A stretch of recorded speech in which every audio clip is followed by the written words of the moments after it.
I think if we're talking about what intensifies my grief as opposed to my anger, because that's different, that's a tough question.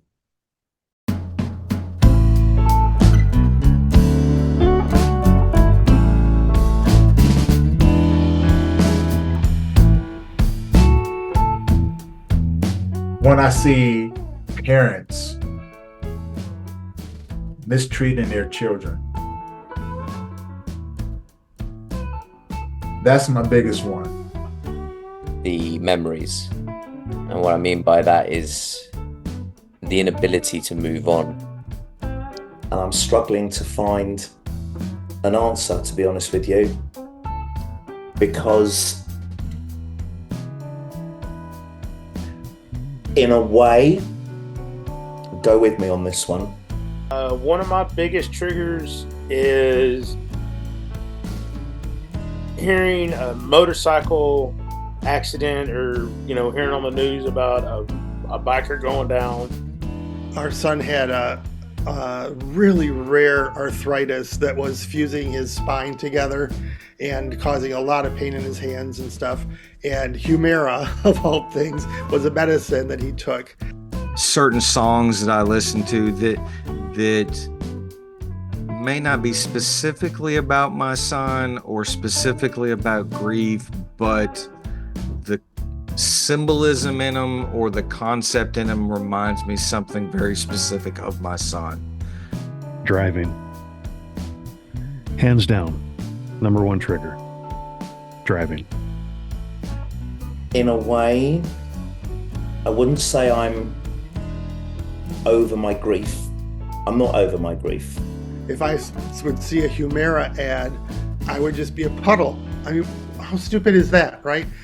It could be my ex-wife. It could be seeing my children. It could be going back to my old house. I have been around people that they don't treat the children right. They don't have the bond that they need. They don't take the kids out and enjoy their little ones.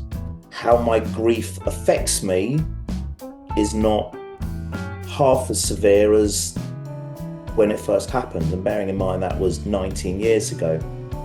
It's not every time that I'm driving, just when I'm driving in traffic, like rush hour, heavy traffic. You know, the videos that I have of my son when he was alive, when I see those, just, hearing his laugh again for the, in the video for the first time in a while. Certain motorcycles, when they go by, if you're driving down the highway and they come flying by you, that right there is one of my triggers because it reminds me of my son. Climb the trees and go play football in the field or go swing on a swing with them. Just seeing one of his reactions, like how he used to react to the vacuum cleaner every time I turned it on. If I'm driving late at night, that can be bad sometimes. Just how my father reacted during, those years.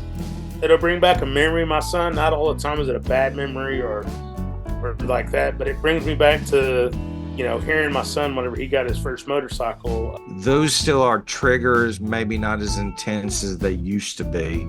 Certain things that I would see, or I would hear a phrase and I'd be just like, hey, Zach, oh yeah, that's right. The triggers are moments that Madeline will never be able to live. But at the same time, though, is I'll go out and get on my bike and ride, and I feel like my son's right there next to me the entire time I'm riding. So, or just sit around and just have have a date night with your child. It can be really difficult when there are multiple people in the car, not just me, but passenger seat, both the back seats. That can be hard. They're all triggers. I think every day there's a trigger. There are a lot of triggers out there and there's too many to list, but like things that I see in public. A date, or driving or a party, and you think she can't do that. She never experienced that. She never experienced a boyfriend. She never experienced driving. She never experienced going to uni. And so those things where you just expect in turn to be able to tell them something. I had another trigger. What was it? And I think it sort of has defined me because it sort of controls me. It's grief, that stupid 5 stages of grief. That's a bunch of garbage, because it isn't that. Because you can be here, but then in 5 minutes you're back over here. And so sometimes emotions catch you very unexpected. The absolute worst, though, is driving in the country. That's bad. People get upset about that, I think, and now they don't know that I've lost my child, but the things that they are thinking problems, that I go, that's just an inconvenience. A good trigger and a good memory to have, but a tough one to deal with. Because there's some people out here like myself that wish that we could still have that. Those, I think, for me, now thinking about it, it's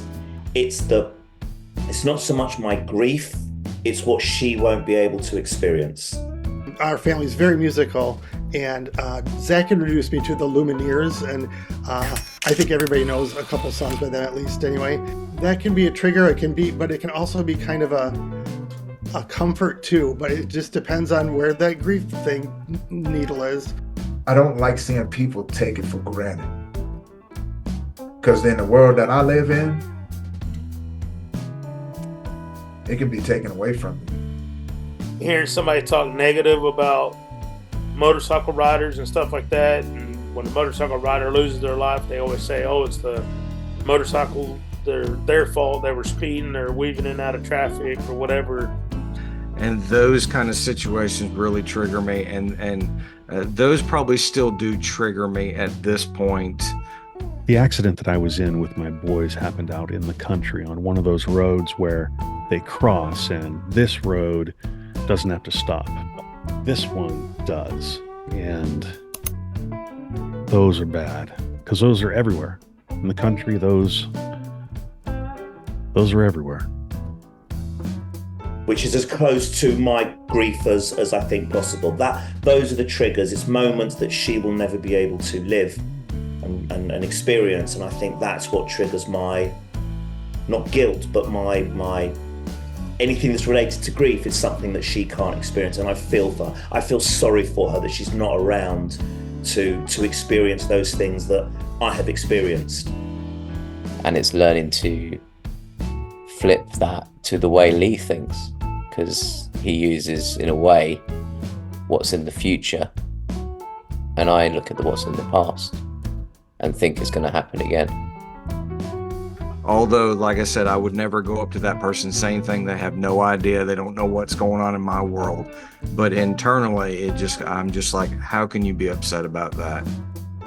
So yeah, I'd like to get to the point in my life where I can stop thinking about these triggers as in triggers. People don't realize that accidents happen, and it might not always be the motorcycle's fault. So when I see people out there not taking advantage of growing up with their child, it kind of rubs me the wrong way. So yeah, there's triggers. Fucking triggers. Horrendous triggers.